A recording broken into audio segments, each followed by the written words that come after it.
சாபம் விட்ட ஓபிஎஸ் கதரும் எடப்பாடி. நண்பர்கள், நம்ம போடக்கூடிய வீடியோக்கள் உங்களுக்கு பிடிச்சிருந்துச்சு அப்படின்னா ஒரு லைக் பண்ணுறதுக்கு மட்டும் மறந்துடாதீங்க. அதிமுக அப்படின்னாலே மாபெரும் ஒரு இயக்கம், அதாவது தொண்டர்களால் உருவாக்கப்பட்டு தொண்டர்களால் மிக அதிகமான தொண்டர்களால் நிரம்பி வழியக்கூடிய ஒரு இயக்கம் அதிமுக, அனைத்திந்திய அண்ணா திராவிட முன்னேற்ற கழகம். தமிழகம் மட்டுமல்லாது வேற மற்ற மாநிலங்களையும் சரி, கேரளா எடுத்துங்க, ஆந்திரா, இந்த மாதிரி கர்நாடகா, இங்கெல்லாம் அதிமுகவுக்கு தொண்டர்கள் இருக்கிறாங்க. ஆனால் திமுகவுக்கு அப்படி கிடையாது. தமிழகத்துக்குள்ள மட்டும்தான் தொண்டர்கள் இருக்கிறாங்க.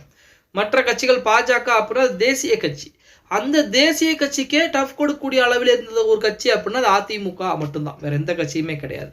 அதாவது அதிமுகவை பொறுத்த வரைக்கும் உலக அளவிலே 7ஆம் இடம் பிடித்திருக்கிறது. மற்ற திமுக முதல் 10 இடத்துக்குள்ளே வரல. அந்த அளவுக்கு தொண்டர்கள் எண்ணிக்கையில் அதிகப்படியான நபர் வைத்திருக்கக்கூடிய ஒரு கட்சி, தொடர்ந்து தோல்வியை சந்திக்கக்கூடிய ஒரு கட்சியாக தற்போது மாறிவிட்டது அப்படின்னே சொல்லலாம். அந்த தொடர் தோல்விகளுக்கு என்ன காரணம்?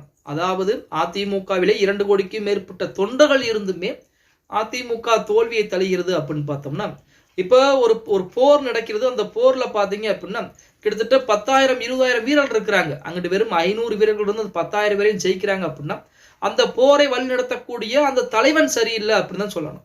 அதே போலத்தான் தற்போது அதிமுகவுடைய நிலைமையும் இருந்து கொண்டிருக்கிறது.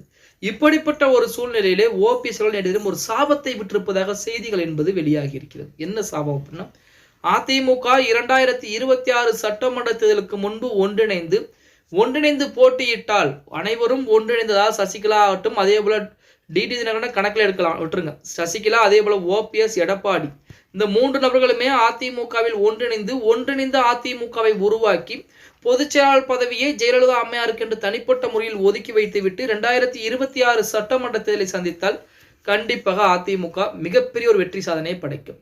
அப்படி இல்லை, விஜயை கூட்டணி சேர்த்துக்கலாம், கமல்ஹாசனை கூட்டணி சேர்த்துக்கலாம், பாமக இருக்கிறது, விசிக இருக்கிறது. பாமக அந்த நாடாளுமன்ற தேர்தலில் எடப்பாடி பழனிசாமி தலைகளை வாரி விட்டு போயிட்டாங்க. கடைசி நேரத்தில் சரத்குமார் கட்சியை கொண்டே பாஜக நினைச்சிட்டார்.